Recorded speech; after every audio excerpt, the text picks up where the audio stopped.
વૈશાખ મહિનો એટલે કાળઝાળ ગરમીના દિવસો. વૈશાખી ગરમ વાયરા વાવા જોઈએ તેને બદલે અષાઢી માહોલ છવાયો છે.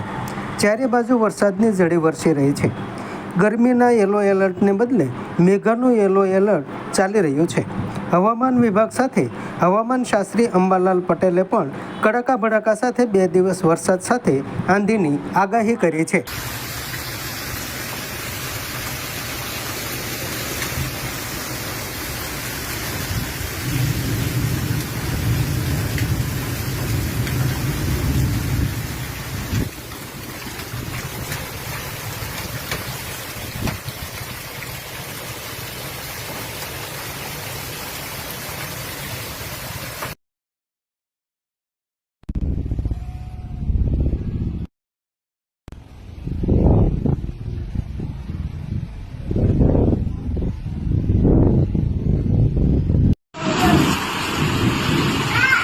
ભૂતિયા ગામ, સિંહોર તાલુકો, ભાવનગર જિલ્લો. જોરદાર વરસાદ સાથે પવન.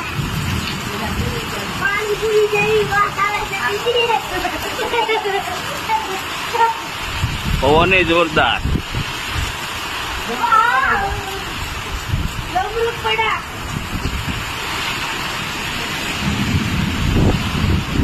આ વખતે તારીખ 10મી મેથી 14 જૂન વચ્ચે પ્રી-મોન્સૂન એક્ટિવિટી થવાની શક્યતા રહે છે. ઉત્તર ભારતમાં ખતરનાક એક્ટિવિટી છે અને આરબ સાગરનું ધૂળકર પણ ચડી આવશે. પરંતુ આ જે ગતિવિધિ જે છે તે ગતિવિધિના કારણે પંચમહાલના ભાગો, ઉત્તર ગુજરાતના કેટલાક ભાગો, મધ્ય ગુજરાતના કેટલાક ભાગોમાં આંધી વંટો સાથે સાચા પડવાની શક્યતા રહે છે.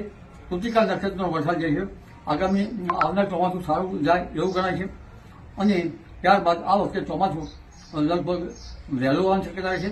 10 થી 14 જૂનમાં વરસાદ થવાની શક્યતા રહે છે. 24 મેથી 5મી જૂન વચ્ચે રોહિણી નક્ષત્રનો વરસાદ થવાની શક્યતા રહે છે. જૂન માસના મધ્ય પછી આંધી વંટો સાથે વરસાદ થવાની શક્યતા રહે છે. પણ જુલાઈ ઓગસ્ટમાં રાજ્યના ભાગમાં ઘણો સારો વરસાદ થવાની શક્યતા છે. કેટલાક ભાગમાં પૂર આવવાની શક્યતા રહે છે.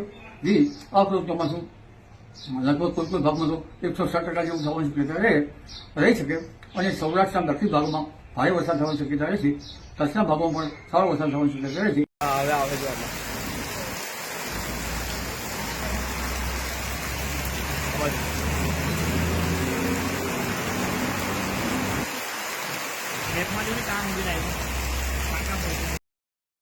મારું નામ નકુમ અમૃતલાલ મોહનભાઈ. હું આંબરા ગામનો રહેવાસી છું. વર્ષોની પરંપરા મુજબ આ જગ્યા ઉપર અમે વાહ જોવા આવ્યા છીએ. આજે તારીખ 10/5/2024 ને શુક્રવાર અને અખાત્રીજ વૈશાખ સુદ ત્રીજના વાહ જોવાનો દી ઉગતો હોય એ પહેલાં વાહ જોવાનો મહિમા આપણા વડવાઓએ બતાવેલ છે. આ વર્ષે ઉત્તર ધ્રુવ અને પૂર્વ દિશાની વચ્ચે વાહ ગયેલ છે, જેથી એકદમ સારો વરસાદ થશે અને વર્ષના દનિયા જે ચૈતર મહિનાના, પોહ મહિનાના, મા મહિનાના જે દનિયા પાક્યા છે એ જોતાં પણ એકદમ સારો વરસાદ થાય. પ્રકૃતિ, ફળ ફૂલ વગેરેમાં કુદરતે સારા સંકેત આપ્યા છે, જેથી પણ એકદમ સારો વરસાદ થાય તેવા સંકેત છે. અને જ્યાં વરસાદ પડશે ત્યાં એકદમ જળબંબાકારની સ્થિતિ સર્જાય તેવી સંકેત બતાવે છે. અને બીજા નંબરમાં કે 28/5/2013ના રોજ જેમ વરસાદ વહેલો થયેલો હતો એ રીતે આ વર્ષે પણ થોડોક 8-10 દિવસ વહેલો વરસાદ થાય તેવા સંકેત બતાવે છે.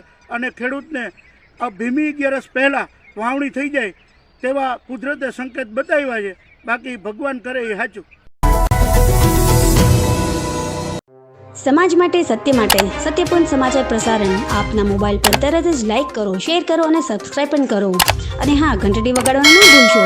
આભાર. સમાજ માટે સત્ય સાથે સત્યપુંજ. અહેવાલ, સમાચાર તથા જાહેરાત પ્રસારિત કરવા સંપર્ક સાધો.